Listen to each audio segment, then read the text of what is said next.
don't remember asking you a goddamn thing. Yeah, I said it. Rodney King should have got a hair beat for driving drunk and being grown in a Hyundai. Yeah, I said it. OJ did it. Yeah, I said it. And me, Rose Park ain't do nothing but sit up like everything. That's right, Yeah, I said it. That's another thing. Yeah, I said it. Episode number 12. Back in the building, man. It's Ill Ran in this thing. And DJ the DJ, what up, though? You already know, man. You know we're -1 this episode. Yeah, the main man Humvee is not here. Yeah, Humvee and his wife are taking trips on spaceships. I don't know. I thought that would sound fly when I said it, but yeah, he's missing in action right now out there having a good time. Shout out Humvee. Big shout Humvee. And we keep this thing rolling, man. What you had going on this week, DJ? Oh man, this week, end of track season for my son. He was a district champ in track season. Yeah, he runs track. He does everything: basketball, track, and swim. Oh man, see, you never mentioned any of the track and swim stuff, man. We know him as the basketball stuff. Because that's what he really does. Like, that's extra. That's just like conditioning. But he did that. He won district in the 300 hurdles, and I think they won a 4x4. I'm not 100% on that. So that was the thing with him. Baby girl, everything's cool with her. The week before last, she was actually sick. Had to go to the hospital for 1 day because of asthma. But other than that, she's fine. Boss is doing well. The queen's doing well. Boss is the dog for those of you who don't know, haven't been listening. Yeah, man. Boss be holding it down too. Like, it's funny just seeing his evolution. Like, he's definitely coming into his own. But everything's really great, man. Everything great with me. I've been having a lot of great opportunities. Meeting some pretty interesting people too. I mean, and that'll be spoken on more in coming episodes. So everybody hold my feet to the fire on that one. Tell you about some of the relationships that we're building and how it'll impact. Yeah, I said it. Yeah, I said it. Yeah, what about your week? Oh man. Normally I don't have a whole lot going on, but let's see, when was that? Last Sunday, my grandmother turned 89. Bless her. So Saturday, she has a party every year, and my family is all spread out, man. They were, everybody was, my grandfather was in the military, so everybody was used to moving right all over the place, and apparently at some point they started dropping them off in whatever city they were in at the time, and leaving them there and moving on to the next one. So at least it seemed that way. But everybody was flying in and coming in, man. My cousins, my people came from Vegas, my people came from Florida, from Colorado, from Atlanta, and we got together at grandmother's, man, and 89, man, and yeah. We tried to hang out, man, but all of us are 30 plus now, so hanging out ain't the same as it used to be. Yeah. It's kind of like sit around at the house and, stop by a sports bar, play a game of pool now. But when it used to be, what club was jumping, let's go downtown. Oh, yeah. All that's kind of gone now. Yeah. But yeah, man, it was cool having my people around, man, and doing that thing. We do it every April. That's what's up. Are you going to tell us about the trip? My trip? Your trip. Oh, okay. The week before, it was my birthday. Right. I went to New Orleans. Yeah. It was cool. But New Orleans is a place, if you don't just like the straight party, you like to sightsee and move around and check out hole-in-the-wall joints and like that, you can't go for 1 day. And that's what we did. Made a turnaround. Yeah, we went out there for a day, chilled, hit the room. The room was great. That was a nice bed. Shout out to Marriott. We got that thing and went straight to sleep. Yeah. But anyway, and we got up the next day and head back, man. And we stopped by, man, what is that? We stopped by one of those casinos, and it was cool. Man, I don't remember the name of it, but it had a Jack Daniel's Bar and Grill in there. And that place has a nice burger. If you know me, I'm a burger guy. I don't care sure. about steaks and lobsters and all that. I want a good burger. Yeah. And that was on point. So that's how we got down, man. That was Cool. Did you win any money? You know I don't play with my money. Walk The right no past them gambling man casinos. goes to the casino. I went there strictly for the Jack Daniels bar and that burger. Shout out to Jack Daniels. Oh, Who's this show been covered by? this show is being covered by 1776 bourbon whiskey. Yeah, that's Christopher Columbus. James E. Pepper, if you're looking it up. Okay, and on that note, I guess we'll take our commercial break and come back and tell you who we got here, which is with us chilling and kicking it and all that good stuff. Oh yeah. What's going on, guys? It's your main man Humvee, here to tell you about Paint Pal. Now, my wife is in love with the dining room. She's in love with the bathroom. She's in love with the accents in the bedroom. I'm telling you, Paint Pal is where you need to go. Paint Pal is an interior home specialist company specializing in both traditional and custom paint jobs. If you're looking to enhance your home or office with color, look no further than Paint Pal. Call 281-222-9812. Their website is paintpalpros.com. I like that, man. Yeah. All right, this is the Yeah I Said It show, YISIshow.com. DJ the DJ Ilran. And I got my boy in here, DJ Kunphuzed. What up, DJ Kunphuzed? What's up? Now this is my dude from way back, and of course he actually is a great DJ Yeah, with extensive knowledge. I kind of know some shit, as some people would say, you know. Yep. And this is one of my guys that, along with DJ, that I can get on the phone and actually have a conversation about some shit with. Yeah. It ain't just Yeah, you know, shooting the breeze. It's like really, you can really talk about something. yeah, you know, not too many. Like, I don't know what the fuck be up with niggas sometimes, man. What be going on in their head? Like, you know, it's like, man, we not teenagers no more, man. Like, Right. every goddamn conversation shouldn't be about who you fucking, what movie you watching, and what you listening to. Like, that's all great shit to talk about. Of course. But that shouldn't be it. Right. And there's some people that, if you pay attention to, like, your whole life, if you just really peep the conversations you had with them, like, that's all the conversations that's ever been about. Yeah. Yeah. Like, Yeah. And they may package it well, but the fact of the matter is, we grown men now, and you got to have something else. Have some diversity to You you. got to have something else going around. You don't want to, when you shake your head, it sound like a pebble inside of a bucket. hey, Yeah, man, yeah. you can polish a turd all you want to. It's still a piece of shit at the end of the day. So, you know, I just had a thought. what's that? If we were recording our conversations back then, could have been on this podcast shit. We should 'Cause have. we've had the greatest conversations. I remember just talking when I first met Kunphuzed back at the apartment. I remember all of us sitting down and we just talked and talked and talked. I don't even think we recorded anything that day. I think we planned on it, but I mean, just great conversation. So Kunphuzed always brings something to the table. That was always my thought process when trying to come up with how to do this thing. Like, I don't know if you remember, a few years back, I tried to do the online radio thing, and I ended up being stuck by myself. Yeah. Yeah, I'm familiar. So, yeah, I mean, the conversations that we have, like, it's a lot of those that we should have had a microphone up to. But I mean, that's, you know, that's the advancement of technology and what people are interested in. Because, you know, back then, if we would have really tried it, you know, not too many people was just up on a lot of technical terms and shit.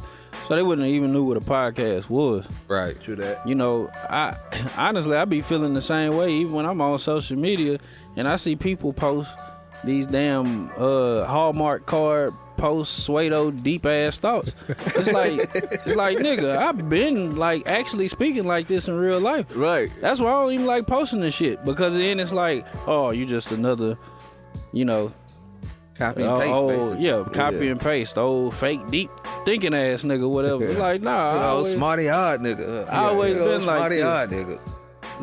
I'm gonna just give away a little secret right now on this podcast. Like, a lot of people be intimidated by how I look, cause I don't be hee-heeing and smiling in motherfuckers' faces all the time and all this shit.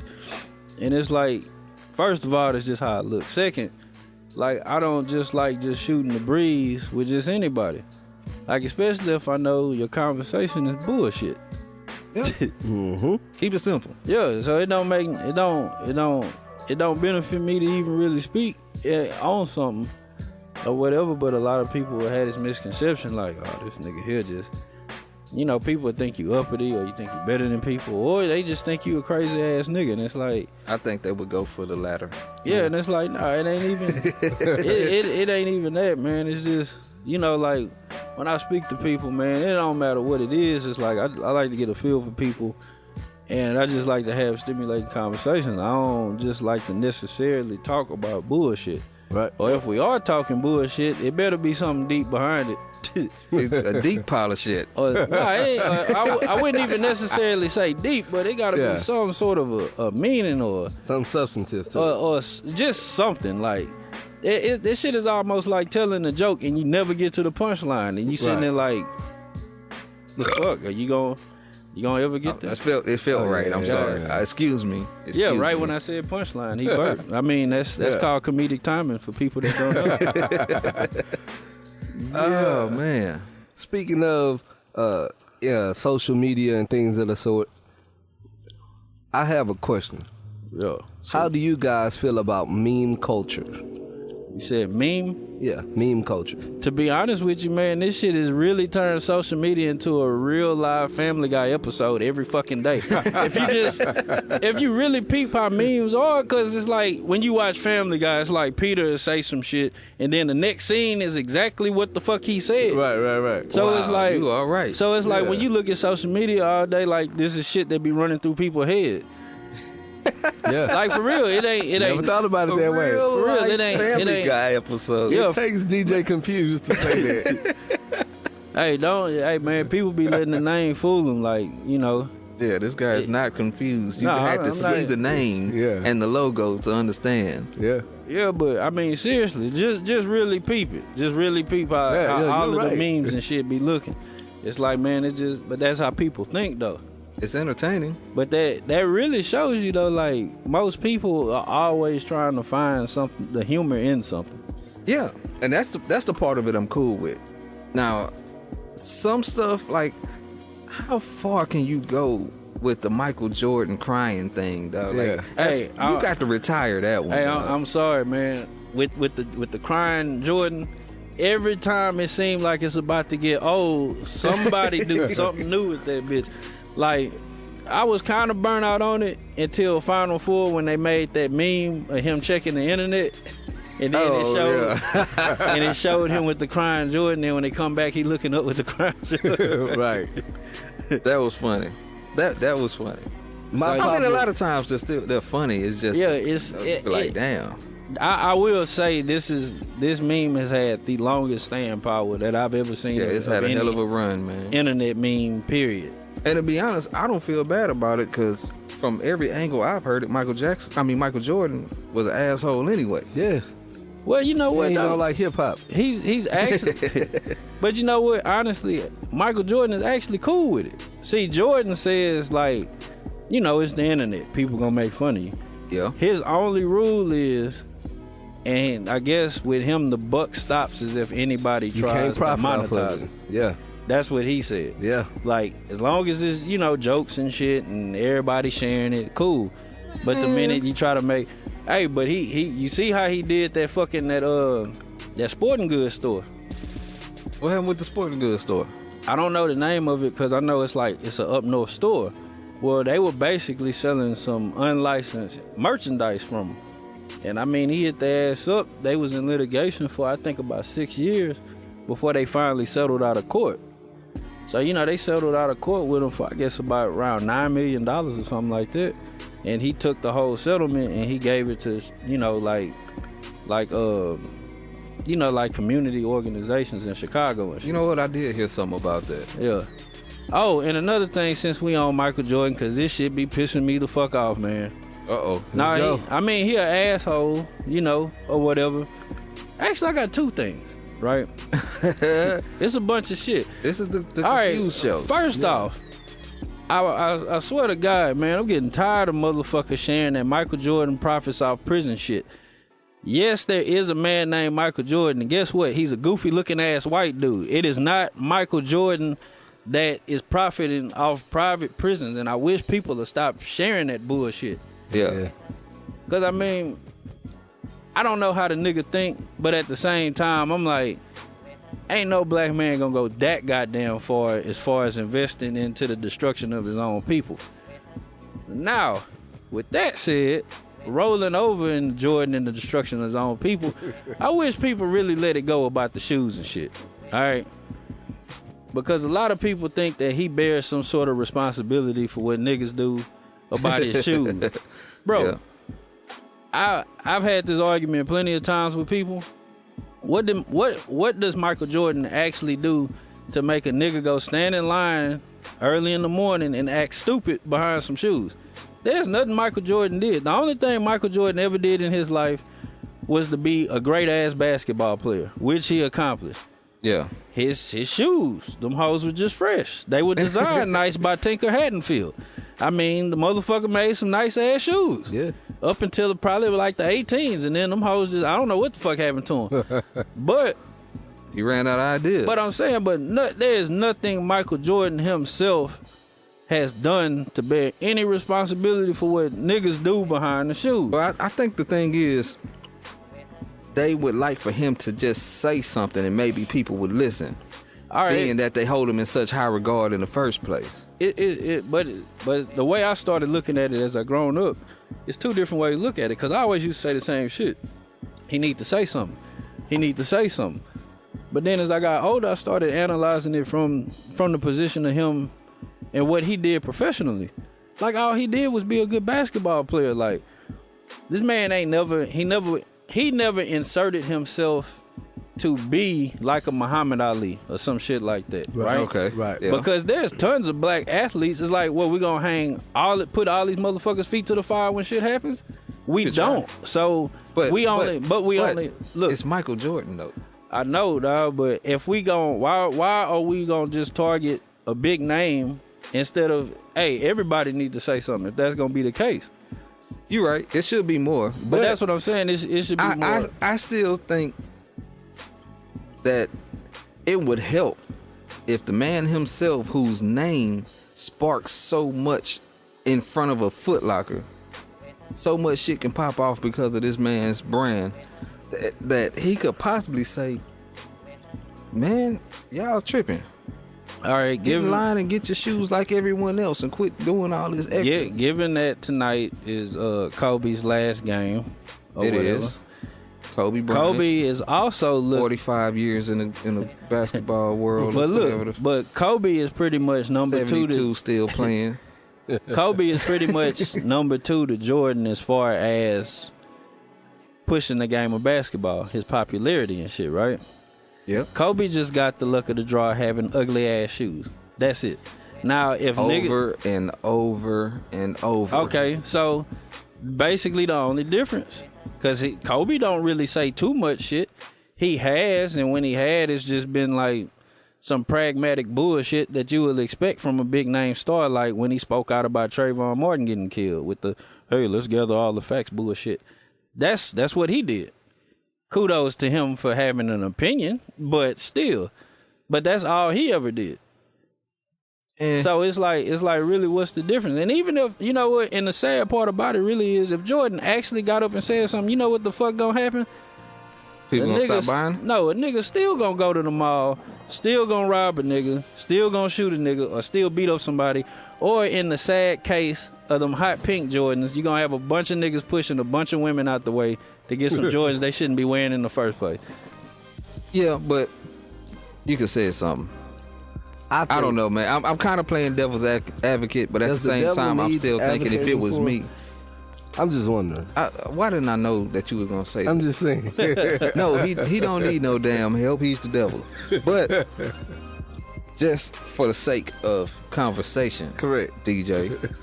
But, and then, you know, and when he has spoke, Nobody says nothing about it. He's you know. Did he speak? Well, I mean, he haven't spoken. Only picture but in my mind of him speaking, he was crying. But and then we started seeing a million memes. Fucking Hall of Fame speech, man. But Right. he's actually He's such spoken an to asshole. some of the like parents of people whose kids have suffered from violence. Did he pay for the funeral? I don't know. What about just putting out more shoes? Like not making them so limited. What about that? That was the thought that crossed my mind. Like, do they have to be so hard to get? I always agreed, and that is the one thing I will fault Jordan Brand, Nike, everybody with. Like, there's a obvious demand. Why don't you just meet it? Right. Because the thing is, when the shoes first came out, there was a demand. Right. I never heard of Jordan selling out when we was in school. No, you could always go get more, and everybody did. Yeah, Right. like now only the fresh ass niggas didn't come to school until they got them, but everybody still Right, could get them. right. Yeah, I had to wait on that report card. So Yeah. And I still didn't get them.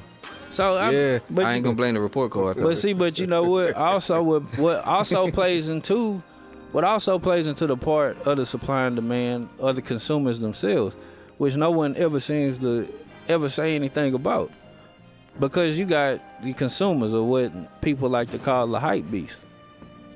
Like, y'all put the hype behind this, you know, the price of the shoes went up astronomically. Because I still have my black and red 11s that I bought in 2001 when they re-released them, right? Right. I still got the original shoebox. You want to know how much I paid for them in 2011? $125. Now, if they re-release them, they probably gonna be about $190. Or I bought the 7210s recently. Them were $220. So it's like, how does the price manage to jump up $100 over the course of about 14 years? I don't know. I didn't know the price. I don't know the price because I don't buy the shoes. Yeah, but the prices. Because in my opinion, you cannot beat a nice pair of Air Max. Yeah, but you know, I can't say that because I don't own too many Air Max. I just like what I like. Next time you go to get a pair of Jordans, get you some 91, 92 Air Max. I just realized we're having this whole conversation and I'm wearing Jordan. I know that. I didn't know if anybody was gonna mention it. Hey, And I glanced a couple I didn't of times. even pay for them. hey, I mean, I didn't pay for them. Don't Did you feel paint bad because right now I have on these nice ass Joe Montanas and shit. Nigga just got off work, okay?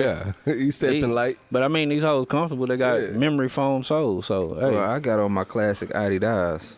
hey, Can't go wrong with some clean. can't go I wrong like with them 'em. either. But you know what? I probably won't buy another pair of these because they're not as comfortable as I remember. Yeah, I like the classic look, but You can't wear them for too long. You got about after 3 they're hours. flat. Yeah. Yeah. I don't remember them feeling like that before. Now I've gotten the Air Max spoiled. yeah, it probably ain't got no arch support because I know They don't. I got one pair of Air Max. These are for B-boys. Yeah, I got one pair of Air Max, and pretty much every pair of Jordans, like I got some sort of arch support. Yeah, Jordan's good for that. Jordan's are good shoes. Yeah, I'm not Terrible knocking for them. basketball though. You think so? Oh my God, They heavy, huh? I say only a few pairs. Like, I could tell by wearing some of them that they'll be pretty good for hooping in, like the Not them 11s though. the 12s, and the 9s. I can just tell by the cushion in them they straight. And my foot is pretty much solid when I'm in it. Oh, but them Starberries though. Hey, look, I'm so off when it comes to Jordans. When y'all start talking numbers, completely lost. Oh. No clue. I only know like 3 of them. I don't even know what these are, and I got them all. I still don't know. Hey, I was Don't about they to have the say, number on and y'all call yourselves black men. God damn it. Oh no, I gave up on Jordan a long time ago. I never owned a pair of Jordans. Nah, Until really? these. They feel pretty good though, huh? Yeah, these are cool. Yeah, them the 12. Them some of the most comfortable pair. Like me, what threw me off about the shoes is when niggas start giving these old fashionable ass color names to them. That's what was funny to the me. fire engine reds. Yeah. Yeah. When Yeah. I started hearing stuff like the grapes and the Concords, and I was like, what the hell are they talking about? I'm thinking he got some new shit coming out, and Yeah. I look at him like Concords. Yeah, taxis, Those French are blue, black and white Jordans. flu game. Yeah, flu game. You know, Look, man. Listen, I'm gonna say this, and this is a I said it moment. If you believe Michael Jordan played an NBA basketball game with the flu, I think you the most retarded motherfucker in the history of the world. But everybody said that he did. Listen, man, I've had the flu. I don't want to do as much as get out of the bed to go take a piss with the flu. I thought the same thing. And you got this motherfucker got to be Superman. But if you think he went on a court and played an NBA bullpen, listen, that's called legend and hype. No, bull. That nigga had a touch of. He may have had a touch of the flu. He may have had a cold. But if you get the flu from the time you hear this podcast, like now that you said it out loud, I don't have no doubt about it. Like, nah, Man. he didn't have a real flu. Nah, I don't. It's kind of hard to say because you know what? When I get the flu, you know, I'm not having like $1 million-something paycheck waiting on me after I get off the court. So he was gonna get paid for that game. But he played. He won the game, That's didn't he true. win? But you know what? Went off. But in the I can't do anything to the best of my ability under type of. And our back-to-back Clyde Drexler had a game like that too that like never really gets reported where he played with the flu. Same shit, and he came through for the team. He just sick to the motherfucker. Did he cough or sneeze or anything while he was playing? I do remember that game. I mean, I don't know, cause you know what? If you think about it though, as excruciating as the flu is for an athlete, in a scientific sense, if you're playing, you could probably manage it through because you sweating this shit out. So even I heard that was a myth. The whole sweating out the flu. Sweating out of sickness. You can, from what I've done, like I've taken medicine, woke up sweating and felt better, but I've read that it's actually a myth that you can actually go out and run and jog and exercise. Oh no! I don't believe you could sweat it out. Like I don't think you just gonna magically. Sorry, 1776 break. I don't think you're gonna magically feel better about it, but right. I think that it can help because that's how your body expels toxins and shit. Anyways, right. It's through your pores. Well, actually, you got three ways to get it out. You either gonna sweat it out, shit it out, or piss it out. That's it. My problem is the process. Either way, you gotta get it out, right? Like again, so if we get to the point to where he's at the game and he's perspiring at this, incredible rate, so okay, cool. I'm good with that. But what about getting out the bed? Just getting out the bed, like that's hard. Like I've done it before. So just getting out the bed to put on a set of clothes, to go down the way on the team bus, to get on the bus, to drive to the stadium, to do like, man, I don't listen. Listen, I ain't buying it. Hey, shit, I ain't buying it. Yeah, I said it. If anybody got a problem, let me know. I ain't believing that shit. But shit, fuck it. Not one bit. Yeah, fuck it. Rand taking his 1776 break. Yeah. Fucking ain't that the year that the Declaration of Independence was signed? Hey man, I ain't looked at the bottle. All I see is big ass numbers that say 1776 on it. Yeah, that's it. Yeah. I mean, like I said at the beginning, I know some shit. Man. Yeah, you know a whole lot. I hope everybody caught my joke in the beginning about Christopher Columbus. Hey man, that's 1492, folks. Only Christopher we acknowledge is Wallace. Yeah, Black excellent. I don't subscribe to that. Yeah. And speaking of Black excellence, delivering chills up your spine. A little bit of what we was talking about off air that I want to kind of go into is new pro-black shit that seems to be real popular. Oh yeah, 1776. You got niggas on the internet now screaming hotel. I say, okay, I'm sorry. Then you got some niggas that's gone so crazy. Hold on. Go back. Cause them niggas gonna miss that. Let's say it one more time. Them niggas on the internet doing what? What? I was saying hotel. Yeah. I say. Or say whatever, however the fuck you said, and then you got some niggas out here that went so crazy they dressing like Aladdin and got fucking Sultan swords and shit. Black Hebrew Israelites. Yeah. Now I'm kind of trying to figure that one out. Okay, I see some people saying, What, Black Hebrew Israelite? yeah, saying that that's the true lost tribe and all of that stuff. Basically, if how some people believe if you read the Bible that the Bible is basically talking about the black man in America, that we are the lost tribe. Yeah. Or in Revelations, we are who's being spoke about, being God, Yeah. God's lost people, whatever. And then I hear other people say that whole thing is just a bunch of bullshit. Now let me start off. I'm gonna just say it right now. I ain't an expert, but I try to know at least the basis of some shit or whatever. But what I have a problem with between all of these groups, goddamn, that's loud. Yeah, I said it. I was gonna say what I have a problem with between all the groups is that, at the end of the day, your goal is to try to empower other black people, right? Should be. So Yeah. why all the motherfucking infighting? Yeah. There's a lot of infighting. Like I seen a video my brother put me on, Brother Polite. I always give Rather something. polite. Brother Polite. Yeah, Brother Polite. And I kind of like Polite. But I mean, he showed a video where he was talking, he was on the same thing, but he was showing a video of Hebrew Israelites was basically on talking about like fuck Mike Brown. He wasn't no Hebrew Israelite. We glad the nigga got shot in the street. And I mean, these is a bunch of niggas standing in the middle of the street looking like, they playing dress up. Like they came from a cosplay or some shit.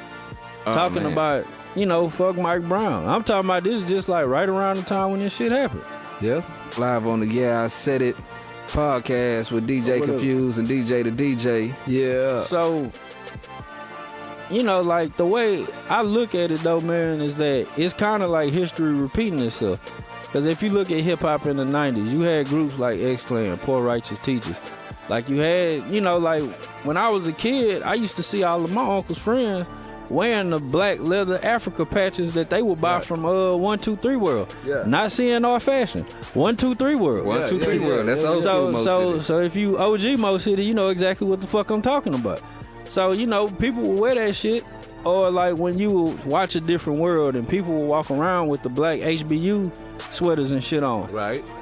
Like that. So I'm like, black consciousness isn't like this new revolutionary ass thought Right. that some people would believe. It's more in your face now because you could put it on social media or whatever. It's just that my thing is Black consciousness. you can be aware of what you're aware of Screaming Hotep. no matter what you study, but you ain't like, you don't have to jump down another man's throat. You don't have to be just disrespectful and shit. Right. Because like when I started reading about a lot of conspiracy theory shit, Illuminati bullshit, or whatever, all of that, back in 2007, I couldn't speak to nobody about this shit. Because like at that time, everybody wasn't allowed on Facebook. You had to actually have a college email to get on Facebook. Yeah. Absolutely. So you couldn't do it at that time. And you could be on MySpace, but shit, people were just more worried about they top 8 pushing their songs or all of that shit on MySpace. So people wasn't even thinking about this type of shit. So when I would read about it, I always felt like I ain't had nobody to talk to, because it's like, man, you'll sound crazy talking about a bunch of that shit. Especially about a bunch of shit that I came across and I read or whatever. I remember when I first discovered it, and it's so funny, I actually got motivated to study the shit by listening to UGK last album. At the end of at the very end of the CD before it go into the bonus songs, Pimp C, he starts talking about books to read, or how no matter what God by, as long as your heart is in the right place, your prayers will get answered. All of that shit. But when he mentioned Behold the Pale Horse, which a lot of people heard about, and if you haven't heard about it, Behold the Pale Horse is a book written by William Cooper that talks about a lot of government conspiracies. It's getting deep in here now. Or whatever. Behold the Pale Horse. Hey, hold up. I just want to say this. What's up? I was told, because I bought the book. Yeah. I was told by a good friend of mine that I used to work with that if you bought that book, that the government may start watching you because of the stuff that he talks about in that book, Behold a Pale Horse. Hey, fuck it. I bought that bitch from Borders and I bought it digitally on Amazon. So it's in my phone. It's in my cloud. I bought it twice too. I got the goddamn book. It Somebody don't took the first one. Who the fuck is this texting me? Somebody important. Because they know that you on the Yeah I Said It show. Yeah, I said it. DJ, you ever read Behold a Pale Horse? Yes, I did. I was referred the book by a good friend of ours that we know by AP. Oh, yeah? He told me about the book. And shout out to AP. A big shout out to AP, man. And he's not one of those fake conscious, pseudo smart to a dumb, you sound smart to a dumb nigga black guy. He's one of those guys who actually walks it and talks it. So, I mean, I'm forever indebted to him for all Shout the out knowledge. to AP if he ever gets a chance to check it out. The Yeah I Said It show. AP put me on a lot of books too, man. Yeah. AP is a good dude, man. Yeah, super good dude. He poured into me, challenged me. He didn't allow me to just say who I was or where I was. So big shout out to AP for what he did. But I mean, about the whole topic about black consciousness, my problem has always been the people who know everything, and like you said, they're pushing it on you. Versus, like, if I'm trying to tell somebody about anything and I want them to know about it, I present it to you. Right. Yep. I don't push it on you and tell you why you stupid and why you dumb and why you ain't never gonna be shit if you don't think it feel how I think it feel. Well, you gotta with anything, any new information that somebody receives, you can always tell the difference between somebody that's new to it and who's true to it. Right? Like, I give you an example. I got a younger homeboy named CJ. Right. Like when CJ first got real religious and real into his Bible. Right. I used to see him on Facebook. He used to attack people. I'm talking about he used to go hard at people, right? Right. Or whatever. Then I noticed he wasn't on there so much. So then I noticed he came back. Not that he changed his beliefs, Right. but his approach changed. Right. And so then one day he hit me up randomly out the blue. He inboxed me. He's like, man, I need to holler at you. I say, cool. You know, he sent me his number. I called him. And, he said he wanted to have a talk with me. First thing that I told him, though, as I said, I'm going to let you know right now. Nothing you're about to say is going to change what I believe about anything. So I said, if your conversation is to try to get me to believe anything different than what I believe, Right. get off the phone, because you wasting me and your time. Right. Right? So he was like, no, it ain't like that. I just want to chop it up with you. And it's real rare for any man to say it, but me and this dude stayed on the phone for 3.5 hours. Oh yeah, yeah. And we was just chopping up about a bunch of shit. But he even admitted to me in that conversation, he said that his approach used to be wrong. Right. He said, man, I used to go hard at the person.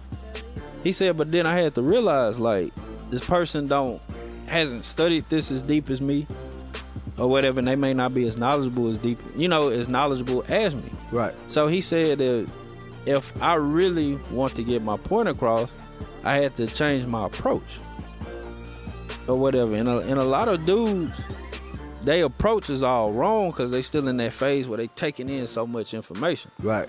And I mean, and that shit really it kind of makes you aggravated. Because when I started reading about a lot of conspiracy theories, like when I used to read up on them a lot, shit would make you aggravated. Yeah, it makes you aggravated because you start wondering, like, am I really crazy for believing this shit? Yeah. Because you gotta have a little bit of doubt so that you can. Yeah, because because none of this shit is a popular opinion, right? Right.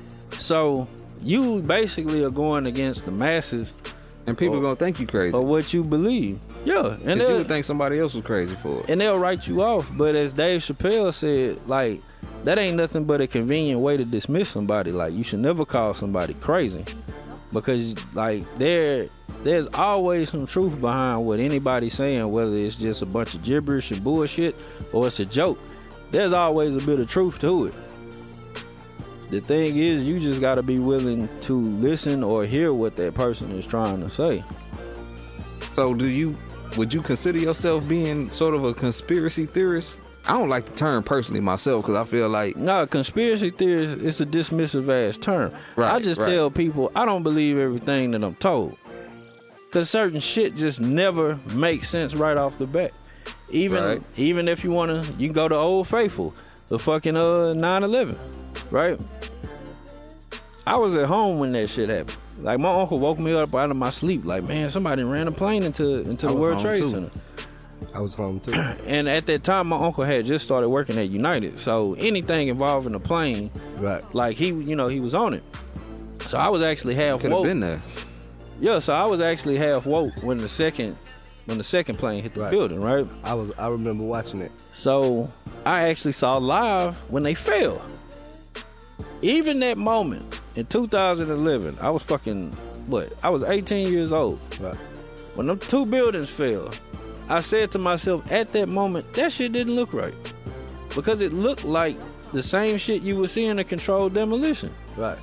Now, what most people will say is, well, how would they have managed to make that much time to put all of that shit in? Because, you know, when you demolish a building, that's a very exhaustive process. Right. Because they have to make cuts. But they said that they had a lot of construction going on when they did it. Yeah. And the building was Right shut before down it. for a long time. Yeah. And then, amazingly, that shit happened, what? It's 2016, so this would be the 15-year anniversary Right. it happened, right? Do you know still to this day, people do not know that fucking World Trade Center, what building is that? What was it, 7 or 5? I think it was 7. No, a lot of people don't even know that World Trade Center fell by its fucking self and nothing hit it. And it fell at 5 in the afternoon. That shit was hours after the 2 buildings fell. Yeah. And they're not even in the same vicinity. And nobody It was right said around the nothing corner. about it. Yeah. Yeah, it's an afterthought. It's 15 years later, the shit is an afterthought. How did that building fall and nothing hit it? Yeah. This shit got deep right quick. Somebody tell a joke. I don't have a joke. Nah, I know when it comes to the term of conspiracy theories, like you said, it's dismissive because theories haven't been proven, so that's why they forever just theories. it's all dismissive. Even like with the Illuminati shit. Like a few years ago, man, you couldn't stop people from posting all that vigilant, citizen bullshit online. Yeah, I said it is bullshit. If anybody ever share this and see it. Yeah, I said it.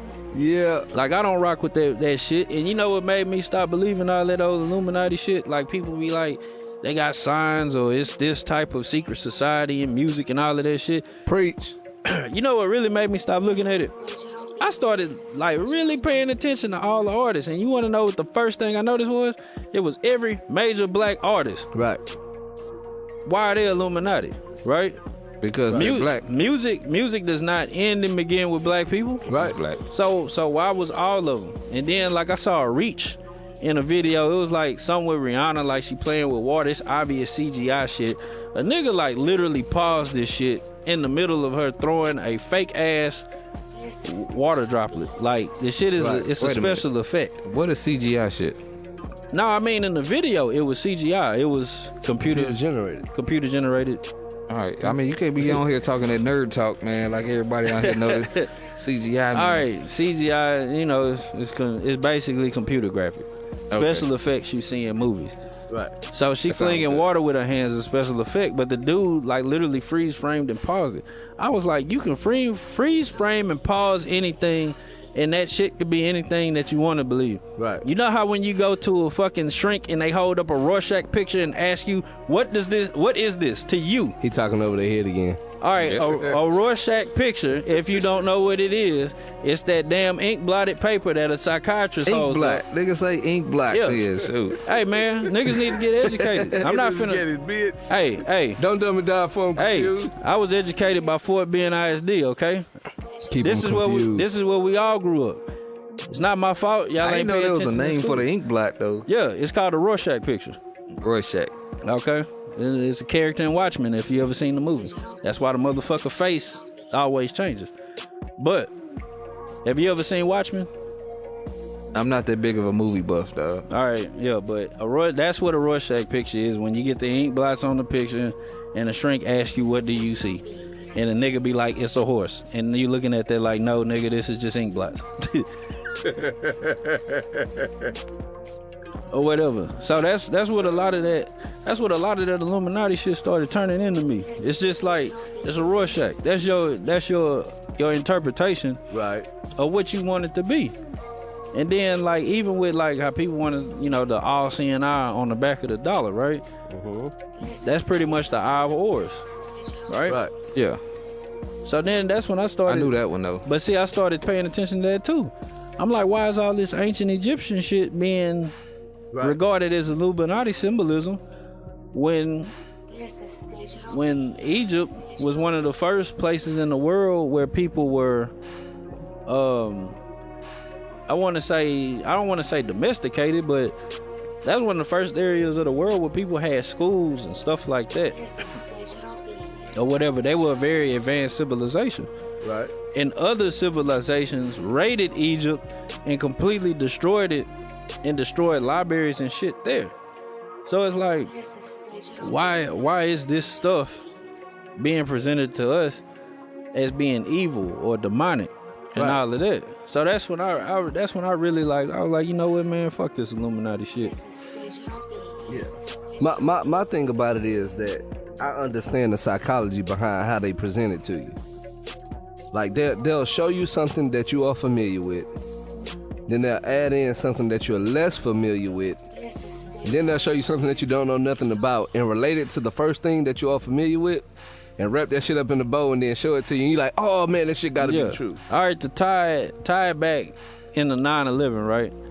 If anybody somewhere out there managed to get the 200 copies of the mixtape I pressed up back in 2007. It wasn't that many or whatever. It was a good mixtape though, by the way. Appreciate it. Yes, sir.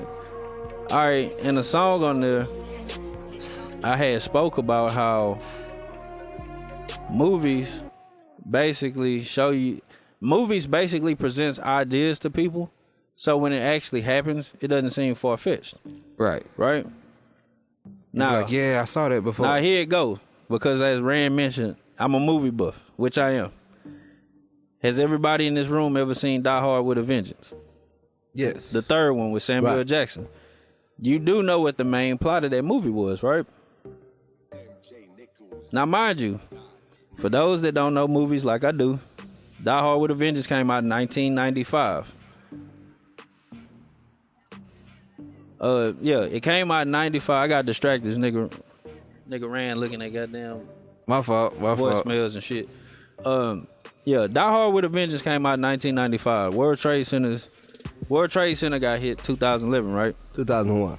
Shit, I'm tripping. Hey, man, that's that 1776. Shout out to 1776. Shout out to 1776. That's what I'm saying, man. nigga. 10 years off. All right, so 1995, Die Hard with a Vengeance, World Trade Center 2011. That's a 6-year gap, right? 2001. God damn, it's the 1776. Hey, it's some ones in That's that what I always motherfucker. That's all I down. know. 2001. It's a 6-year gap, goddammit. it. Right. 95, 01. I graduated in 01. All right, I got it together. All right, fine. The main plot of Die Hard with a Vengeance was basically a robbery disguised as a terrorist attack. Cause remember how all right, the main villain, Simon Gruber, Right. basically had John McClane, Samuel Jackson's character Zeus. He had them running around town under the guise of trying to find bombs Right. that he planted all over the city that to the police was a terrorist attack, right? Because he I'm said, trying to remember because what he did I is think I went with you to see that. Nah. That wasn't that one? Nah. But I mean, they actually set off some of the bombs as a distraction, right? But their whole goal is that they wanted to get into this particular bank because gold bars were kept in the bottom of that bank, right? Uh-huh. Gold bricks was in the bottom of that bank. Oh, gold bricks. So what they did is they planned they didn't fake it because they did it, but they distracted the police with terrorist attacks. So all police resources could be stuck on these bombs while they made off with the gold. Sounds like a good plan. Okay. Now That don't mean go try it. Don't try it at home. Now if Disclaimer. if you watch the documentary Loose Change, Right. and if you do a little bit of reading up on the World Trade Center, you'll find out that there was billions of dollars worth of gold underneath it. If you look at a blueprint of the World Trade Center. The World Trade Centers, the buildings, they were actually connected by underground tunnels. And what did they use and Die Hard with a Vengeance to get the gold out? They got it out with dump trucks that they drove in underground tunnels and via aqueducts that they used to get out of the city to get to the docks. Can you turn your volume off? Yeah, man, that's loud, man. Yeah, I said Is it. But yeah, but under the guise of a terrorist attack, they pulled off a robbery and they moved everything underground. So nobody could actually see what they were stealing. What they were actually doing. Yeah. So the same thing has also been attributed to 9/11 in the same regards. A massive terrorist attack happened that distracted everybody to get all the emergency resources, police resources, Focus on fire one department thing. resources to focus on one thing while Right. something else is happening. And then they started popping up with all these signs in stores saying, "We'll buy your gold from you." Yeah. Shit. I was just bullshitting, but that did happen. No, it literally was like a few years ago. You saw all these advertisements about people. Hey, we want your gold. We want your gold. I didn't sell mine because I didn't know what the fuck they were doing with it. Well, actually, if you up on conspiracy theories and shit, people believe that a force majeure was gonna come. Now, a force majeure, for people that don't know, just basically say if the head of the Treasury ever gets on TV and declares that we have a force majeure on American money, the moment that comes out of his mouth, our dollar becomes worth zero. That's what a force majeure is. So they don't want them to say The only thing that is worth anything in the world is physical currency. Because we've been operating on fiat money since Richard Nixon. You could do a quick Google search on that. If you look at any dollar made before 69, if you look at any dollar, it says it's a U.S. silver certificate, right? Right. All the money had to be made back by the Yeah, it amount had to be backed by silver. by the amount of metal that we had. Right. So the amount of gold that we had in Fort Knox or the amount of silver that we possessed, the worth Right. was the only amount of money that we could print and circulate. Which is why if you pay attention to prices back then, that's why we had 5 nickel hamburgers and shit like that. Right. Yeah. Because the money could only be valued by what it was backed Precious with. metals. Right. But then And it had to match the beef. yeah. But then once that was done away with and we went on a fiat currency system, all our money is basically IOUs to the Federal Reserve. Yeah. Right? Credit. Yeah. And if you follow conspiracies or alternate ways of thinking, I like that better. yeah. If you follow an alternate way of thinking, we're not gonna say conspiracy theory. If you follow an alternate way of thinking, a lot of people believe that and when they take taxes at the end of the year, the taxes that the U.S. takes is nothing but a payment to the Federal Reserve, because the Federal Reserve is not. That makes a lot of sense. The Federal Reserve is not a government entity. It is nothing but a bank. Right. That's it. It's a bank that's not controlled by It's anyone. not owned by anybody. Yeah. Okay. Well, before we go too far, Yeah. and my phone dies, I gotta add in this 1776. Damn. This voicemail that Humvee called, in his absence and left. So I'm gonna play that right quick and see what he got on his mind. Let's go. All right.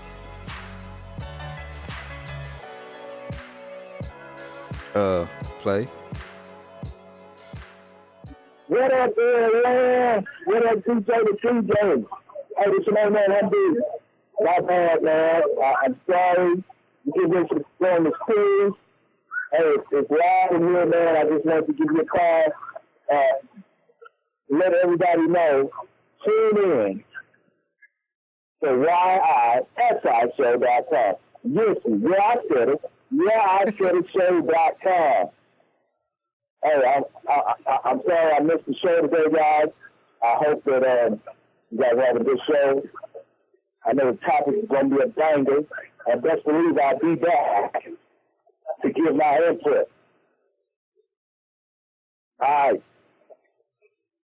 Be easy, man. Hold it down. These streets is hot. Hold it down. These streets is hot. YISI.com. YISIshow.com. There you go. Get it wrong, get it right. Can't forget the show. Yeah, man. Yeah, man. Our other host. Damn, that was a heavy ass drop, wasn't it? Yeah, it was. Our other host of the show, Humvee, has gone on a cruise. So I mean, I think I mentioned it before. Oh, so he living right now. Yeah, it's 1776 time. So if I said anything twice and whatever else may have came out of my Nigga, mouth. I said 2011 when I'm supposed to be saying 2001. I don't know how many times. So now you good? Yeah. So now that shoot, we can talk conspiracy forever, dog. But shit, let's talk current, man. Yeah, we gotta drop current. Don't trust these new niggas over there. Yeah, speaking of new niggas, man. Let's go. It was something that pissed me off that I saw on social media too. Where it's music time, by the way. Asshole posted a meme, basically, disrespecting the new school of hip hop, was on some old, y'all talking about niggas now ain't greats, but a nigga that did, I said the hip hop, the hippie to the hip, y'all consider that a great. Now see, what I don't like about new niggas is like, these niggas love being condescending over some stupid shit that really you can shut down in a simple sentence or two, right? Mm-hmm. Or whatever. It's a thing called evolution. Right. And you always got to show respect to people that paved the way, because that little hip-hop, hippie shit, if it didn't sell, there probably wouldn't be no hip-hop right now. Right. Or whatever. I'm just talking about in terms of the mainstream consciousness. Right. I think that hip-hop would have been its own underground thing, but it would have never been that big. And I don't think that I've ever heard anybody get up and say that fucking Sugar Hill Gang was some of the greatest lyricists of all time. Not at all. No, nobody ever said that, but they always get their due for what they did. Right. And that concept seems to be lost on the newer generation of artists. Like, there's like absolutely no respect for what people before you did. Right? You just think that, this is just some shit that's been going on because you know it your whole lifetime, and you do no means of studying the shit. Which is how you have legendary artists or people that put in work getting disrespected just because you don't fucking know. Yeah, a lot of people are lost on what hip hop is. Cause I always correct people when they say hip hop used to be about uplifting black people, and it was telling more conscious stories and things like that. And I always have to tell them to refer back to the earlier hip hop. Everything started with just rocking the party. Yeah. And then it goes right back around to, that was kind of where we started getting to again, was all you had to do was rock the party. You didn't have to say anything that was conscious driven or thought provoking. Yeah. So yeah, and but people talk without knowing, so like they don't know, like you were saying, old dude was saying that people were thinking that these rappers today aren't great, but they will look back at Sugar Hill Gang like they were great and they were saying bullshit. It's been people saying bullshit for 30 years now. Yeah. Nah, shit, about 40. Yeah. Shit. We had picking boogers. That was real. I like picking boogers. Yeah. Yeah, I ain't gonna lie. Like when I was a little younger, I used to be a hip hop snob or whatever. But I broke out of that shit. Yeah. Because you need all of these genres, and if we go back and look at it, it's like, like right now, people like to complain about all these artists talking about turning up. We ain't got no room to complain. We had Kid and Play. Like, the fuck? Like, I've never heard Kid and Play say anything deep about anything. Yeah. But after that, we got Crunk. But we Ola Aid roll with Kid and Play. Like, yeah. Nigga, that hoe was jamming. That's all they had to do. Yeah. And I mean, like hip hop, it has its genres for a reason. And I mean, it's just like people. Like, everybody don't be on the same shit. like me, I consider myself to be a very intelligent, a knowledgeable guy. Right. But you know what? Sometimes I want to see a pair of titties and just enjoy the titties. Yeah, just enjoy That's the titties. That's Yeah, we ain't it. gotta I talk just about- want to enjoy titties. Yeah, or the titties symmetrical or asymmetrical. What's Yeah. the areola, the nipple ratio? We don't have to do all of that. Just looking at a pair of titties. Nice titties. It's like, do you got a pepperoni or you have no areola at all? Right. Like, is the nipple small? The or Hershey Kiss or the pepperoni? Yeah. Is the nipple small or did that whole, poke out like a swinger? Like, these are things that I think about right along with, I need to get this nipple conversation on this video, man. Yeah. or, I think about all of that shit. And it's like, man, it's cool. It's okay. It really is okay, but, you can't let people slide telling you that bullshit is actually great music. No, it's bullshit. Right. I have a problem with, and I'll say it this way. I understand that the music is a business. So on that wise, I don't like it because I saw in the interview where L.A. Reid, who I respect musically, I heard him say that Future was a all-time great. He said he was a musical genius. And that's the business side of music talking. Future is a musical genius. That's what he said. That's the business side of music talking, though. That's not his real thought. The business side, the production, the fact that he can monetize what he does, that's what was speaking. It wasn't how he truly felt about his music, because this is how I feel about music. I'm gonna say this and I'm gonna shut up. All right. You no longer have to say anything. Everything to me sounds like a reference track. It's like, okay, this is how a reference track goes. Kunphuzed and Iran collaborate on the beat, and we trying to figure out how we gonna rap. So I go in the booth, and I'm making noises that sound like the way we should flow. Yeah. Right? Oh, man, yeah. And that's what music sounds like to me. Like, they don't even really say words. If you listen to Work by Rihanna, some of it is totally inaudible. Hey, because it sounds like a reference track. In the defense of work. Go ahead. Because I used to work around a lot of people from the island. You don't know what the hell island people saying anyway. No, well, I'm going to explain that. Like, yeah, I said it. like, like why a lot of people think she's not saying stuff is because she's actually speaking in what they call it, Patois. yeah, patois, broken English. So that's what she's Does speaking patois in. mean broken English? No, it doesn't mean that, but I mean, Okay, I was just asking. I'm throwing it out. That's what people kind of refer it to. Blame it on the 1776. So it's like that's what she's actually doing in that Right. song. Okay, so explain it when Designer does it, when Future does it, when Young Thug does it, when Migos First of does all, it. Designer is bullshit.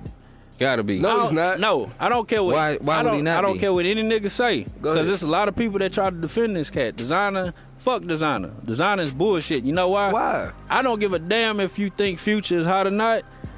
Biting another nigga's style is Hey, listen. completely indefensible. Listen. Period. Yeah, you said In the old school way of thinking, I agree 100%. With this new nigga shit that's going on, so how can we give Drake props? You got a whole ghostwriter. In our era of hip hop, that shit Hey, don't fly. Wait a minute. Nah, But in this new nigga style of hip hop, Do we it's know he was cool. ghostwriting, or are we just saying that because of the beef that was going on? 'Cause No, it no, seemed no. like All I'm No, saying I is mean, based on the evidence that was presented, Yeah. I heard what he was doing, and he did the exact same thing over the exact same Hey. track, the exact same way. All right, That's called. Go I'm ahead. not gonna lie. I have my problems with Drake or whatever. If we got time, I can get into that shit too. But Let's go. we got a few minutes. But I would say with Drake 7. and the running through the 6 thing that Meek Mill presented, like Quentin Miller only did the hook or whatever. What about and the if other and track? if you heard the reference track, have you ever heard Quentin Miller rap? Yeah. That nigga's not that good. Period. So what Drake did, it sound way better because Drake has a better voice. And then I didn't even find this out until Kanye sampled the song. But you know his uncle is Larry Graham, right? Uh-huh. So once I found that out, Drake singing and everything made total sense to me. Because at first I was just kind of like, He should stop that shit though. I don't give a damn who your But- uncle but is. you know what? My Drake- uncles can hey. all sing. I should not do that shit. Drake honestly is not a great singer. He ain't even a good No, singer. he He doesn't have he can what carry a melody though. I mean, but like, Can he really carry a melody? But that's low. That's really a low bar. I mean, though. he's better than Future at it, but like, I mean, that's a really low bar. Like, yeah, I can carry a melody. Like, so shit. I'm gonna drop a number one album. I mean, but Drake was always presented to us as a rapper. I'm not looking at a rapper to be fucking Chris Brown or Trey Songz. Right. I'm not expecting him to be able Chris to sing Brown can like rap. that. He can rap. Yes, he can. Yes, he can. We can agree with And that. if I'm not mistaken, so can Trey Songz. But you know, Correct. but even like when we talk about like people like Designer, and Tyrese. people like No comment. yeah, but when we talk about artists like Designer or artists like Black tie.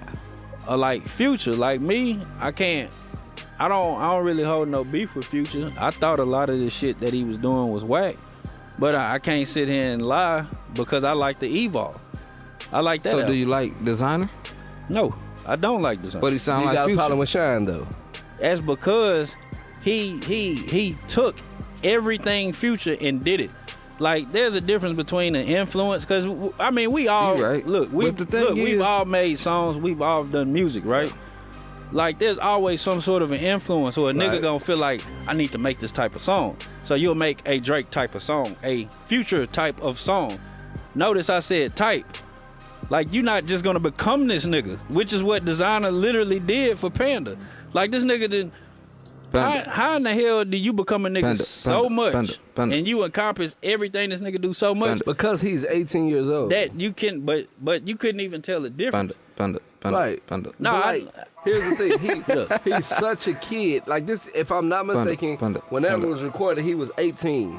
Yeah. So Future's been hot since he was like 13 years old. He's been knowing who this guy was. He grew up on. That's his whole world. True, but see, But like, I mean, we still have Shine.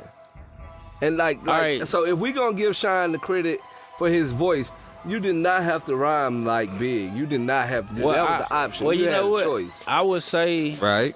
I would say when listening to Shine, Tell me who wanna fuck with us. maybe it was pushed on him real hard on that particular song, Right. Or maybe that album. But like if you listen to Godfather Buried Alive, Right, he don't sound like that. And what was the other nigga? The big black. Oh, Gorilla Black. Gorilla Black. Oh, that nigga. Fuck Okay, that nigga. question. Because if you listen Question. to some old Gorilla Black, this nigga was copying Mystical. Did anybody know that song Panda was not Future when they heard it? I never heard the song till yesterday. But see that, but that's Did anybody know? that's the thing. When I heard the song, I couldn't tell 'Cause the fucking difference. They saying that he shot up the charts because people really thought that was the new that was Future song, and it made him. And it goes back to my point about people liking bullshit because of who it is, not because of what you actually fucking saying. Because if they would have knew it was Designer, they wouldn't have fucked with it. But because they thought it was Future, they did. So are we finished with my whole Michael Jackson beat it theory? That it was bullshit and we just bought it because it was Mike. That's it. We love Mike. We bought the bullshit. Hey man, that song was jam. Fuck that shit. To be honest, Bullshit, man. To be honest, I've never been. I'm not a big. I'm not a big Biggie fan, even though I do like some of his stuff. Right. But I never liked Shine. Shine never caught my attention. Like none of the shit Shine did ever sounded like it was something that I'd actually play. Well, I mean, like Ever. for me, like because I He was sounded like a Biggie knockoff from day one, and I what wasn't type with of it. nigga hanging bang in the street? Bad boy. because like when Bad Boy came out, like I first started DJing, and it was my senior year, so them just one of them songs my senior like. Right. It's a soundtrack to my senior year. But I do like I said, I agree that I believe he was pushed too much to be like Biggie, but when you listen to his later music, like you don't hear that in his voice. I think it is somewhat of a natural Brooklyn accent to where they talk, because even when he regularly talks or when he was rapping on other shit later on in his career, he didn't all the way sound like that. It was only that first album where Shine? it was literally that first album where he was truly sounding like a Shine was Biggie a- knockoff. He was an out of towner too, though. Wasn't he from like the islands or Yeah, something? he from Belize. And he got deported back to Belize. That's why you They don't got really- rid of Shine ass, got locked up and deported. Yeah, that nigga was done out of now. there. That's fucked up, but like That's a whack joke. with with music and the direction it's taking, it's like a lot of these Theo dudes retired. they think that they pushing the envelope, but they not. Like everybody If I could be truthful, I think everybody is still copying shit from when. To me, there's always a producer or there's always a sound that comes out and it changes the the trajectory of what. Right. Okay. Basically, the trap beats that everybody like, you know, I call trap beats cheat codes, me personally, because I never really heard just a really whack trap beat, right? All right, but we got it. But we have to give that credit to Lex Luger because nobody was producing like that until Rick Ross dropped MC Hammer and BMF. When them two songs came out, there was nobody that had production. What about like Shawty that. Red? And now Shawty Red had his sound, but it wasn't Lex Luger. I would say it wasn't consistent. What, Lex Luger? No, that sound. Like people would dabble with it, but it would just be something that they did. It wasn't their sound. Yeah, I mean, but right. see, the So, thing but is, you're right. the thing is, it grew, became dominant. It became everybody's sound is Right. because that's what everybody. This is what they were selling, or this is what they're pushing now. So now everybody has trap beats, right? Right. Hasn't changed. Okay, when Drake came out, Drake was the first artist that what I like to call that underwater shit. Like he'll be That's that sound, he'll be huh? rapping, and then the beat just underwater. Yeah. Or whatever, and he's still going, right? Drake came out in 09. People are still doing this shit. This It's nigga six- said Drake can rap underwater. That's basically what he just said. and not get wet. And not get wet. It's the nappy headed nigga that will kill in rap. Nah, but yeah. So that Drake can that rap hit. underwater. So yeah, Drake came out in like 08, 09. It's 2016. People still doing that shit. People are still making beats like Lex Luger, right? So then when Future came along with his style, it got popular. People still stuck on it. Future got big in what, like 2011? Panda. All right, so everything that is being done musically in hip hop right now, if you want to take a technical look at it, is all dated. It's all been the same shit for the past 5 years. And I'm tired of this shit. I'm tired of this shit. I can't stand listening to this shit. And I'm talking about everybody from everywhere has assimilated this shit into their music. So now you can't tell where people from. You can't tell who the fuck is who. Yeah, music or is whatever. definitely not regional anymore. I'm gonna make a song. Yeah. And I'm gonna get J.O. to do the beat. I know he said we ain't talk to J.O. I'm gonna get J.O. to do the beat. Do me a trap beat. Yeah. And I'm gonna do a song like Panda. I don't know what I'm gonna call it I didn't yet. call it parrot. Call it I'm thinking unicorn. koala. Yeah. I'm thinking koala. Yeah, koala. Koala. I think koala sounds better. I'm gonna do a song called Koala. Yeah. I don't know how to make it rhyme yet. Cause Nigga- I still don't know what the fuck Nigga, Blue's saying on Panda. Just put marbles in your Get mouth. cars to the kennel. Send it to Panda the center. Some sounded the banner. Got it Panda the panel. Yeah, put marbles in And your that's mouth why I was telling and you. auto tune it. That's why I told Auto-tune, you. I got auto tune. I ain't mastered it yet. I told you I got it like a all- Snoop Dogg preset from what was that song Snoop Dogg did? What, sexual seduction? Yeah, sexual. Man, don't make me sing on this goddamn podcast, man. Yeah. And you know what? And then like with having this argument, I kind of really hate discussing it because like if people see this podcast or they hear it, all they gonna think is, oh, y'all ain't nothing but a bunch of old niggas sitting in the room trying to talk about it. It's like, no. Hey, Theo said Jeezy is the best for trap music. Who? My dude Theo. I'm on live. Jeezy's the best for trap. I can kind of see that since he was technically the genesis of trap music with T.I. or the way it was presented. Yeah. You know, because like Yeah. because you know what, in their generation they was, but you know those artists was some of the last that actually told you the good and the bad behind Right. you know the consequences of being in the trap. Like most niggas, they everything is a win. I forgot who said that shit or who talked about it. How with music now it's like there is no bad side to nothing. It's like everything is a win. Like no niggas talking about the effects of this shit. Like just like all right, UGK for Except for example. Dr. Umar. Like all right, like UGK for example. Like man, we grew up on it. These niggas always talked about slanging dope. But then, Talking about UGK. but look, you had Talking about UGK. you had pocket full Go of start songs. some shit. Where even when you listen to the song, towards the end of the Yeah, I song, he said talk about getting locked up and shit, right? Yeah. Or the fucking on Super Tight, Feds in town. Yeah. Like you had them niggas, they was talking about the bad side of it, and it's like with new music now, it's like there's never it's never a song detailing the bad outcomes of a nigga's choices. Period. Man, these kids don't have any balance, man. The challenge of life is balance.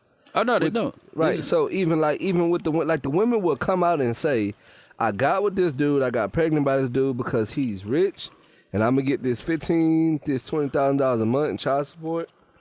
And it's like almost no consequences or repercussions for their actions. And then the funny thing is, like, what? You gonna do this shit and you really think it's gonna last 18 years? Yeah. I mean, look, man, I don't mind sounding like an old nigga. I don't mind at all. I embrace all 33 years of my life. I love growing up, being born in 82, growing up through the 90s. I love all my music. I can appreciate some of the music now, but most of it is from older artists. I don't like this future shit. I don't like Drake. I don't make no bones about not liking Drake. Drake is a dope ass rapper. When he do all that singing shit, I don't want to hear nothing he say. Right. I give Drake credit for this. Let me say this. Yeah. Drake got one of the coldest opening lines in hip hop history, and I would always say this: first name ever, last name greatest.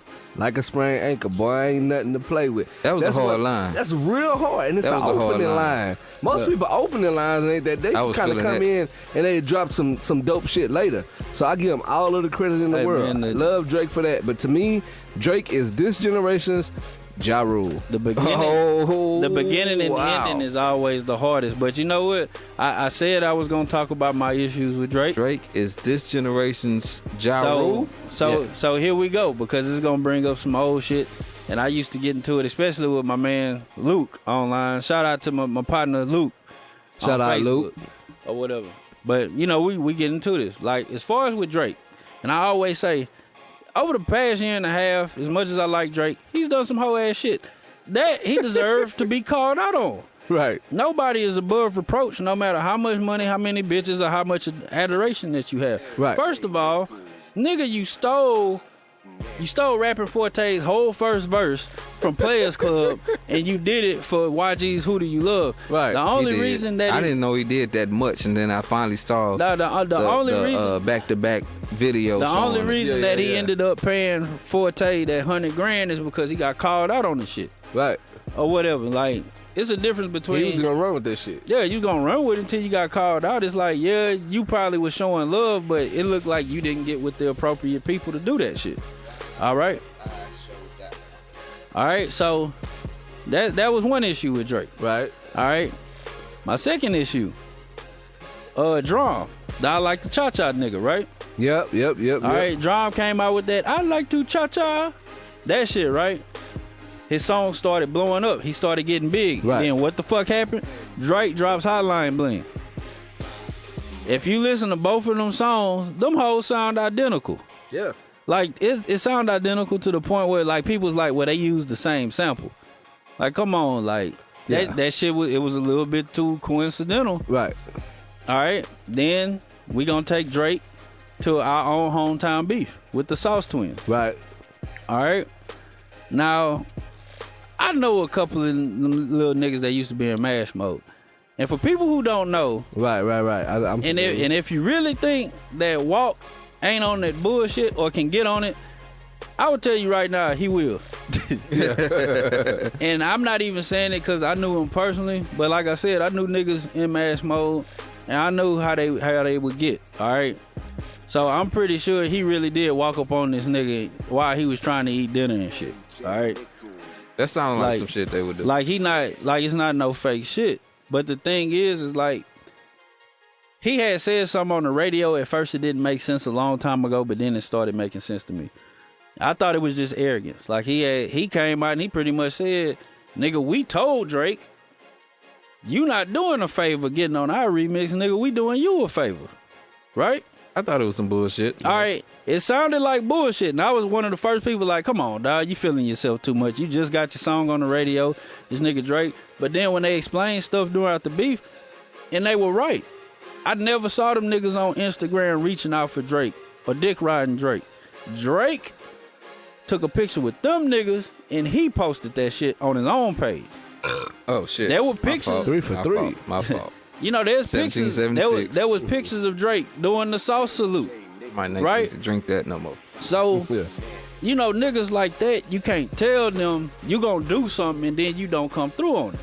Because then they gonna start questioning you, and a lot of times, they not at that point. I say at that point, maybe it's different now, but at that point, niggas like that, they not understanding that shit about, nigga, you have a tight schedule that's probably been set for 5 months already. Right. They ain't understanding that shit. The way they thinking is, nigga, you can record anywhere. Yeah. Like you can't take That's what I would like think. you can't take your time out and record They this did verse. the album in a hotel room anyway. Yeah, because I'm pretty sure when you did the Versace remix, nobody knew who the fuck Migos was. You did that remix. So you could have did the verse or whatever they agreed on. Now Verse was hot on a stupid song. going back to what I said Yes. about thinking Yeah, that. I said it. Now going back to what I said when I thought that what Walk said on the radio was bullshit about we doing you a favor, right? So the way a lot of people look at it with Drake is that they think he's stealing culture from the city, right? So that's when I was like, that what he said made sense. You're not doing me a favor, I'm doing you a favor. Cause you know what? When Drake first came out, of course he did November 18th, the Ode to Screw shit, or whatever. Now that's where I disagree with Walk at, because Drake has always showed love to the city. Right. I don't know many artists that's putting a blue check in ESG bank account, but hell yeah, fucking right is. Shit, ESG retweeted. I hope so. But I'm saying ESG retweeted me when I said that shit. When the song dropped and I found out he sampled Swangin' Bangin', I was like, oh shit, somebody getting publishing checks. He retweeted me 100. Yeah. Right. Or whatever. So I don't know too many people in the city Cedric Sosa. but I don't know too many people in the city that came out musically and sampling our OGs and getting them paid on a big level like that. Right. And you talking Nobody. about a platinum album. Except for Jay-Z. All right. Then he had Trey doing background vocals on Swangin', on Nothing Was the Same. Oh, okay. Okay. So he actually putting money in niggas' pockets and fucking with people from here. But that was the screwed up era, right? Right. And get rolled. So look, going back to what Walk said, I'm doing you a favor, you not doing me a favor. All right. So they came with they dripping shit. This Splash Town, Drip or Drown, Splash Town. These niggas created their own little thing for their generation. Right. Right? And Drake was right there. Why? He's a wave stealer. So Drake Sounds is about a right. wave. so it's kind of Like like making me not like Drake no more. no, but I'm saying, my thing As is, if I was a big Drake look, fan. I still like Drake. I'm a Drake fan. I but- think Drake is cold on the mic, but he Yeah. doesn't make music for me. yeah, but you see what I'm saying. Perfectly worded. And Drake has been accused of being a culture vulture or whatever, right? That Yeah. Splash Town shit is them young niggas. It's the culture. Jewish side of him, man. You can't That's fucked up. That is. That's fucked up. And I But like he said it. and I like Drake as an Yeah, I artist. said it. I like Drake as an artist, but a lot of people didn't even bother to look at it from that point, because all it is oh, Walk, you a hating nigga. You ain't gonna never have as much money as Drake. It ain't about money with niggas. Like with most niggas, it ain't about money. That's something that man created that grew on his own naturally in Houston. Now, I'm gonna get to one more point and then I'm gonna be finished, because I know This is the Confused we done show. been talking Yeah. like a motherfucker. Yeah, this the confused show. Okay, now for Drake, last thing, the Meek Mill shit, of course. To me personally, Meek ain't take the L's until he waited too long to respond to fucking Charge Up. Okay, hold on. Charge Up was whack though. No, He actually didn't take too long. He took too long in this current Right. climate of music. Nas took 9 months to reply with Ether to take over. that's true. But see, but we have to We're in the we have Pro Pro Tools Tools inbox no, we have era. to Right, we have that's why I to said in we this have climate to culture, take this current culture. we have I mean, to take climate. in consideration the culture, but not only that, Nigga, you can't start the beef and then don't have something lined Hold up. on, but Right. In Meek's defense, What? Meek didn't start a rap beef with Drake. But he where did he think it was gonna go? But what everybody does is just social media shit. Hey, man. That's Them the niggas too problem. old. Look, again. So I'm not Trigger fingers pro, turn to Twitter fingers. right. I'm not pro Meek Mill, so I'm not that guy.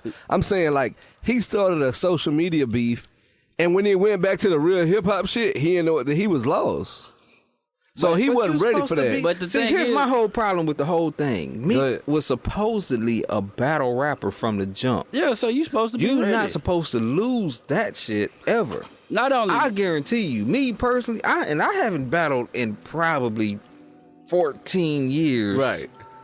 You can quick pin some shit though. I'm not gonna take the L he took. Absolutely. But not. yeah, you know what? Because even with that wanna know shit, it With wasn't Drake. It wasn't. I go at Drake. I'm not gonna take the L he took. Yo, you know what? Wanna know? I ain't fucking with Eminem though. Look, wanna know. Itself as a diss, it wasn't that great. But if he would have just dropped that shit 2 days before, Right, he let 2 too days much. before. I He couldn't agree with let that. back to, you can't let back to back pop. Yeah, No. and you can't let it breathe. because like the you thing gotta was, smother that shit. I ain't gonna lie. When I heard Charge Up, I'm like, come on, dog. Like, what That is shit this was shit? whack, man. But then That when shit was Back to terrible. Back came, I'm like, oh, damn. Man, I'd have had Damn, if Charge Up was at me in the next couple hours, Right. I'd have smashed that whole beef. Yeah, because Right. that's how He'd big, have had to that's- do like Jay-Z did when he had to come back. Remember on Big Pimpin' when Yeah. he had to come Yeah, back with that extra Yeah. verse. with the extra On the verse on. canopy, my stamina be enough for Pamela Anderson. Yeah, Lee. after Bun smashed his ass. he had to Yeah. go back and do Bun shit. Yeah, Because right. he But didn't then- want to go out like that. Yeah, but in hindsight on that song, not only did Bun smash you, Pimp took over the whole goddamn song with 8 bars. Yeah. I just saw a No, little I documentary said on that today. in Right. in And he hindsight. said No, you right. he This is said he hindsight. didn't like the beat. He was like, "What is this shit?" And he said, "You know what? I'm gonna do the most country shit and send it back to him because he didn't like the song, and it became what Right. people know from that song." Yeah. Right. What's cool is when you go to a concert, especially here in Houston, I don't know, maybe we just No, biased. they Nah, say they say no, Jay they do say that he do it everywhere. everywhere. Yeah, but I'm saying, but it's cool to see that shit though. Yeah. I've only seen it here. Is when that shit come on. Yeah, it is everybody knows. amazing. 'Cause- And I ain't no big Pimp C fan like that. Yeah. But that shit is just like it's an electricity in the Yeah, air, when man. God bless the dead. Yeah, because when I went to the Blueprint tour, when he came here, Blueprint, Yeah. like, you know, he killed the music, whole goddamn crowd going Yeah. crazy. But, you know, we here. Yeah. And he was. Right. Yeah. But, You kind of expect it. Yeah. but you know, with Drake, I think Meek Mill Dropped had. my 1776. Hold up. I That think- must mean it I must be think time to wrap up. I think Meek Mill did have valid points about bringing And I up don't the. mean put on condoms. I think he had valid points bringing up the reference Them track days is over. in the sole fact that if you call yourself the best, you should be writing your own You gotta shit. be writing your own shit. Right. All right, but even looking at it Drake's standpoint, all I heard from the reference track was the hook. That's it. I didn't hear the verse. Yeah. But Know Yourself is really a sing-songy song anyway. Drake ain't just really even rapping on that shit. That's just one of them cadence Singers don't songs. write their own songs. Right, which is cool. I mean, that's accepted. That's Singy, songy. yeah. I mean, some you know, you got that Smokey Robinson, Stevie Wonder, Brian McKnight, R. Kelly. Those guys are actual singer songwriters, producers, and then everybody else like Whitney Houston's not a writer. Michael Jackson was a partial writer, but Did a he lot write, of Beat It? collaborations. Unfortunately, he did. No one wants to be defeated. Right. It's a terrible fucking song. I don't care what nobody says. It's a terrible fucking song. But man, But God bless the dead with Mike too. But like so with Drake, if he's getting help on his melodies, cool with that. But like when it comes to your verse, and it's another song that I will try to find and play off air where you guys will be able to hear, like it's part of the verses, like he manipulated. Like I don't like that shit, man. Like I know one thing that I remember writing with Rand, and I remember that was the thing where like I can't just be in his verse. I can't be taking the shit out of his verse, putting it in my verse just to flip it. Even though we on a song together, that shit was whack. One time on a song, we actually had a similar line, and he was kind of like, man, I don't know about this shit because it sound like, you know what I'm saying? Like, Yeah. nah. Like, so when it comes to that part, when your pen gotta be your pen. I believe Yeah. that. That's what I believe too. But I guess it's just one of the fallacies of the game. Now, my last point that I wanted to touch on, since I brought up Sauce Twins, Sauce Go ahead. Walker, the Sauce. Ooh-wee. All right. Now, the Sauce, and I'm going to kind of touch on something that may hurt a few feelings Hey, in watch Houston. how much touching you doing. Nah, Come man. on, go ahead. Nah, you Yeah, got- I said it. yeah, I said it. It's a confused, controversial show. Okay, Not it's con- confused show. Man, shit can't be controversial if it's true. All right. Now, with the dripping shit. Never heard it that way before. No, just hear it out. Keep dripping. Like with the dripping shit, right? Splash. That's they shit. Splash. All right. But then you find footage of Gucci Man in 2012 or 2013 talking about he sauced up. I'm dripping. You Splash. ever seen that clip? Nah, I don't watch Well, anything with Gucci Man Gucci on was it. talking about the being lost in the sauce, all of that dripping shit, I mean, right? I've never listened Now- to Gucci Man like that. Now to look, know, but now Walt kind of tried to call out Future because Future got a song on Purple Rain called "Drippin'." That's what he say. It's called "Drippin'." Quotation: "How you love that?" Where he saying, "I'm a big timer, baby. How you love that?" And then like towards the end of the song, he talking about, "Let me see you drip. I'ma get on that drip." Like he talking about the shit through on the mixtape. Even the Evolve, he talk about that shit. He talking about I like to play with the cash. Go to Chanel and splash. I like to play with that shit. So well, it's he like, trying to stay in. I know, but see the thing is that you would have people in Houston saying, "Man, these niggas biting," right? But then you had Atlanta niggas talking about splashing and dripping sauce and shit. When Future made like Streets is Watching and shit like that. My brother is a big Future head, and he told me that shit a long time ago. He was like, niggas in Atlanta, even in Florida, like them niggas been talking about dripping sauce as a means of nigga I'm fly or whatever, right? Oh, okay. It could be coincidental. I don't know. I think it is. But I'm just saying. I'll give that stamp. Yeah. So I believe it's kind of coincidental. Koala. But then look, just Koala coming soon. Koala. but just to show you, I'm gonna do that shit for real. But I look, wanna I want a Koala on the remix. shows. but look, just I wanna be on a Koala remix. just to show how complicated the Houston Atlanta sloth. connection is, you know, because like, Two thumbs on one hand. because look, niggas can argue about the sauce, right? All right, we can take it back to the screw, and Rand already know what I'm finna bring up. The June 27th. June Yeah. 27th. All right. Okay, Like let me- we pretty much have taken that. 1776. And June 27th is some straight Houston shit, right? Yeah. That's our shit. Jermaine Dupri. But Shout out Jermaine Dupri. our shit was based on a Crisscross song Criss called Cross. "Streets Ain't Right." Right? Niggas in the streets ain't Man, right. I want to say about a month and a half ago, That I was on the played Young Rich I played it Dangerous to my album. I played it to Anybody my wants to check it out. Young. That rich, album has some rich, jamming tracks Yeah, on it. that dog. album was, Dangerous. Shout out to Yeah. Jermaine Dupri and Chris Cross yeah, but in I, 1776. but I recently played that song about a month and a half ago for some of my young partners that's 26. Niggas never heard it. of course They not. were fucking amazed. They was like, "Oh shit, that's crazy." They was 'Cause like, they "Man," was 3 when it came They out. was like, Right. but they was like, "Man," they said like the beats, the drops, they was like everything. They was like, "Dawg, this is fucking June 27th." No, it ain't. It's Chris It's called Cross. Streets Ain't Right. So it was kind of like along the same things. I'm like, man, Yeah. people can throw accusations of biting, but it's like, what's really biting and what's really stealing and what's really culture vulture shit. Speaking of biting, Yeah, I'm starting to get a little hungry. yeah. So we Go gonna on. wrap Time to this get a up. bite.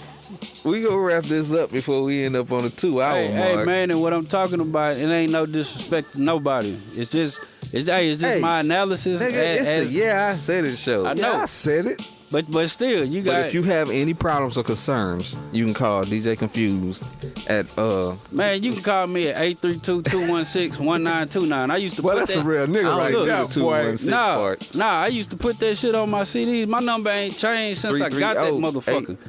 8004. Look, I've had that number since 2002, Right.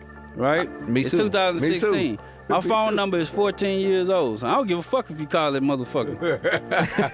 I'm not finna change. Real nigga shit. And on that note, where can they? Oh shit, they can't find you. Where can they find you? Hey man, you can find me at DJ KUNPHUZED.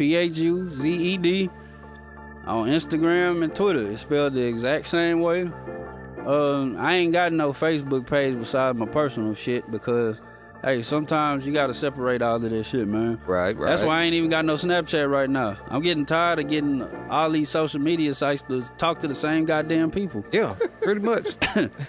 All right, I'm Ill Ran on IG, Facebook, Twitter, Ill_Ran_is_back. I need to just make a drop out of that. I can't say that shit on every show. But anyway, yeah, that's how you find me. illranmusic.com. And DJ, Don't find me, I'll find you. Yeah, I Said It show, YISIshow.com. YISIshow.com. Send all your questions to yeahIsaiditpod@gmail.com.